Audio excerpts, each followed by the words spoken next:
はい、哲也です。今日はね、トランプ・バー元司法長官のコメントに大反発というテーマでお話してみたいと思います。ドナルド・トランプ前大統領は去年の大統領選に関する自身の言動を批判したウィリアム・バー元司法長官に大反発しましたよ。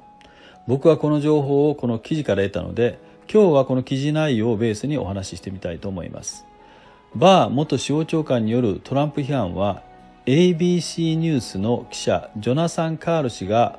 もうすぐ出版する予定の本の中で紹介されていました。その本では昨年後半、トランプさんとバー元司法長官の関係が大きく悪化したとされています。トランプさんは6月27日に出した声明の中で、ウィリアム・バー氏にはあらゆる意味で失望した。それにバー氏は弁護士であり、かつて私の司法長官だったのだから、自分が仕えた大統領について語るべきではないと指摘したんですね。トランプさんはさらにバー氏を重要な問題に取り組まなかった弱い司法長官と呼んだ上で、次のように手厳しく批判しました。彼は自分の仕事をしなかったどころか、逆に司法省内の職員らに選挙不正に関しては捜査しないように圧力をかけた。ロバート・モラー元特別検察官とともにロシアの一点張りで真実を突き止める気などさらさらなかった。バー氏のその弱さが世紀の犯罪とも言うべき2020年の大統領選における不正の隠蔽を助長したとね。トランプさんは2016年に大統領に選出された頃からロシアと共謀して選挙運動を行っていたという根拠のない疑惑に悩まされ続けましたね。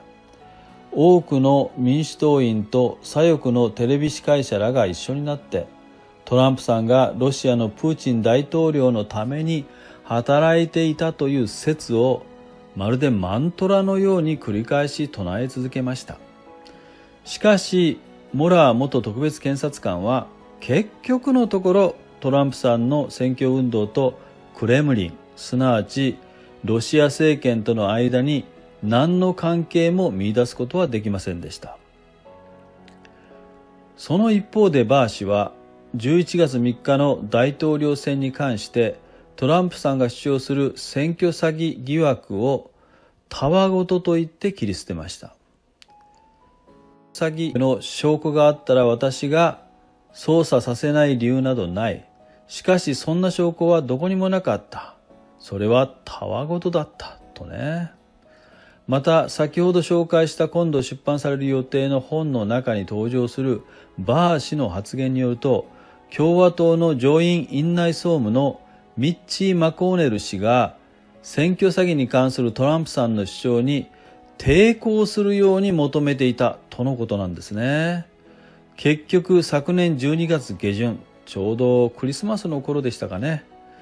直前だったと思いますけれどもね、バー氏はトランプさんから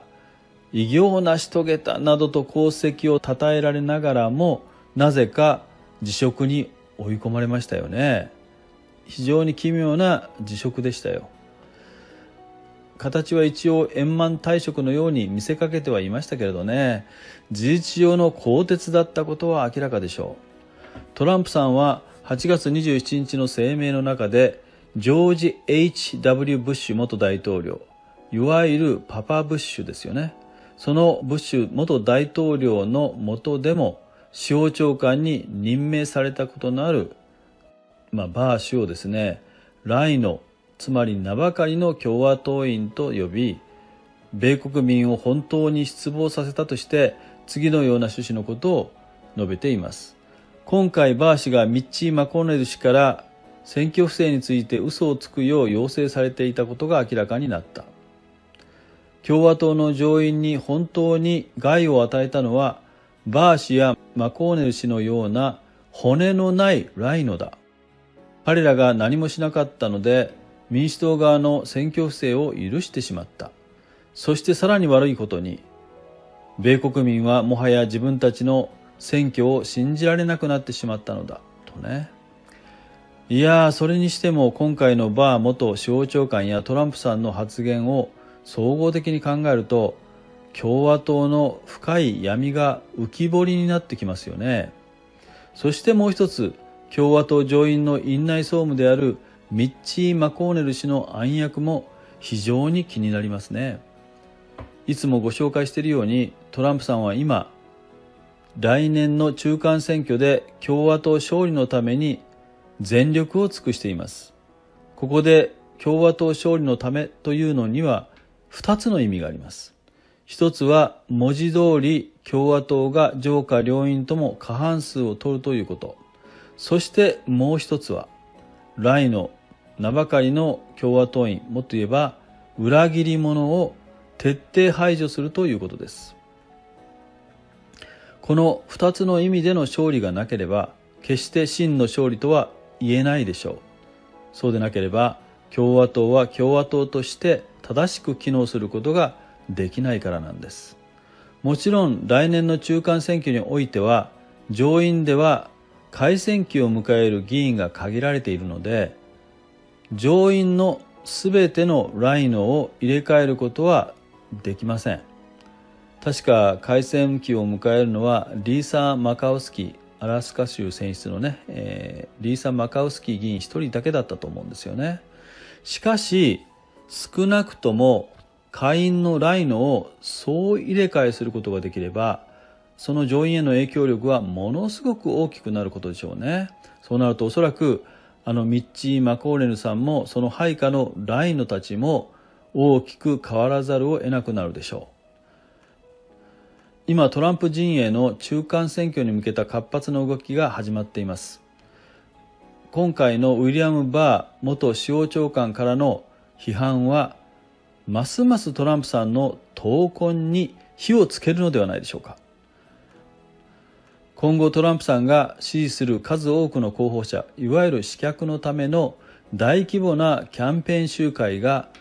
全米の各地で相次いで行われることになります。それにつれて共和党内部で何らかの地殻変動が次々と起こっていくものとみられます。そして来年の中間選挙に共和党が真の意味で見事勝利すれば、共和党の順化がさらに進むことになるでしょうね。非常に楽しみです。しかし今はまだ道半ば。トランプさんの言うインクレディブルジャーニー、希望の旅はまだまだ続きますね。